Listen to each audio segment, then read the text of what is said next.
Hawkeye episode 5 review. Here we go. Spoilers ahead for episode 5. So if you haven't watched it, come back after you've seen it. And also, I'll be probably spoiling Spider-Man No Way Home as well. This episode was the bit of a Yelena episode and a bit up and down for me with Yelena. So I liked the opening scene where we see her freeing all the Black Widows and then getting blipped, snapped and blipped simultaneously. That was really cool. It was interesting to see it from that perspective. Obviously, we've only seen the aftermath, but seeing what it's like to actually have been snapped and blipped was interesting. And then we went on to the scene where Yelena talks to Kate Bishop, and that was one of the most unbearable scenes in the MCU so far. Kate Bishop has been a bit quippy throughout this series, but she's been reasonably tolerable at points. The first episode, obviously, she was horrible, but then she becomes less and less annoying.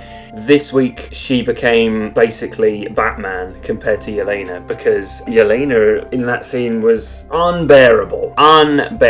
Constantly saying, Kate Bishop. And I know that's meant to be her trying to intimidate her. Didn't intimidate me. It pissed me off, quite frankly. I really like Florence Pugh. Followed her career quite religiously. I've seen, I think, every film she's in. I think she's a fantastic actress. I really do. She's now in a Christopher Nolan film. I think her career is going places. Yeah, like I say, she's fantastic, but she can't do a Russian accent, clearly, and I really hope that eventually they do the Wanda thing where they just forget that she ever had an accent and just say, I'll just do an American accent. Because she could do an American accent, I'm sure, but the Russian accent is just so, like what I was saying about Jack Whitehall's American accent, there's no effort in that. There's just, oh, this is what Russians sound like. I'm going to talk like this, and that's just horrible. Just doing a stereotype. And she just kept going on about macaroni cheese and with hot sauce, and she was just so irritating. I mean, that scene eventually got serious and eventually was good, but you could have cut out that first 5 minutes where they were just talking rubbish at each other. Oh, I almost turned it off. I almost turned it off because I was just that annoyed with that scene. I still feel tired thinking about that scene. So I liked that Vera Farmiga's character, Kate Bishop's mum, I like that she believed Kate straight away, because I couldn't be bothered. I could not be bothered with a whole side plot of her siding with a man that she's clearly only just met. And I kind of felt like that might have been where it was going, and that would have just been the most tedious plot line and would have been a waste of Vera Farmiga. And you know what? I'm glad they went the sensible route. She believed Kate straight away and she got her boyfriend arrested. To me, that seems like Jack Duquesne is now a bit of a red herring, basically, because clearly Vera Farmiga is the real villain, which is more interesting anyway than Jack Duquesne being the villain. And obviously she's working with Kingpin,